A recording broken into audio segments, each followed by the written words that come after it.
Welcome to the short analysis of Elizabeth Barrett Browning's Sonnet 29, I Think of Thee. The poem is a passionate sonnet addressed to her husband, who was also a poet, Robert Browning, and it explores how her thoughts and imagination intertwine with him when he's absent, but then also her sort of obsessive longing for his real physical presence, which she believes is dearer and better than fantasy.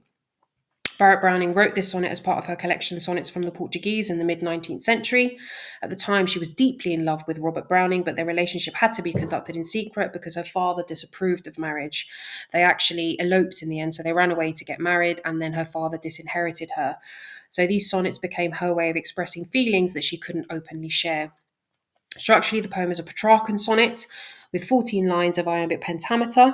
It has a typical octave, so the first 8 lines, and a sestet, the next 6 lines, and then the volta comes in line 7. So she initially begins by describing her thoughts to then kind of demanding her lover's physical presence. You might notice the enjambment that is sort of scattered throughout the poem, which could emphasize how her sort of overflow of passion, the way that her feelings almost spill over from one line to the next. You'll also notice the exclamatory phrasing, which could show the sort of intensity and urgency of her feelings and desire to have him near her.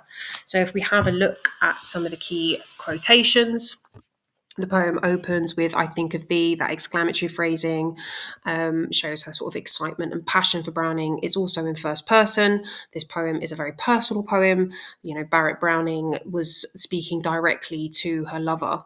She sets up an extended metaphor at the beginning, "My thoughts do twine and bud." So she compares her husband to a tree.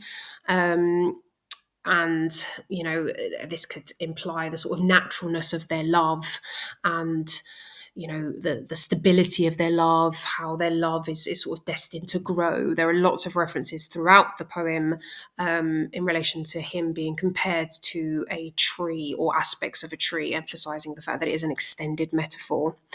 Reference later on in the poem, "Yet, oh, my palm tree, be it understood." Palm tree could be biblical imagery. The palm tree in the Bible, emphasizing this idea of victory.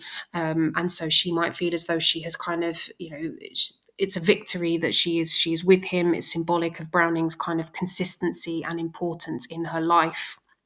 We then move down to line 7, where you see the volta. That language is also comparative, and it's sort of directly addressing her husband, or sorry, her partner at the time, emphasizing that emotional intensity of her love for him. Towards the end of the poem, those phrases, "deep joy," "new air," show how he's given her a new lease of life with his love. She was actually quite a poorly person, and he looked after her. He made her feel happy. "Rustle thy boughs and set thy trunk all bare." That's quite sensual imagery. It would have been quite provocative language and would have actually been seen as quite risque for a woman in Victorian society. And it emphasizes that obsessive need to have him near. You've also got that exclamatory phrasing, "drop heavily down, burst, shattered everywhere." Again, exclamatory, possibly a burst of her emotions. And then finally it ends with, "I do not think of thee, I am too near thee." So you've got this kind of paradoxical language where the final line juxtaposes the first, because actually he's finally physically near her. And so the poem ends with this feeling of calm and comfort. Barrett Browning is happy again because he's near.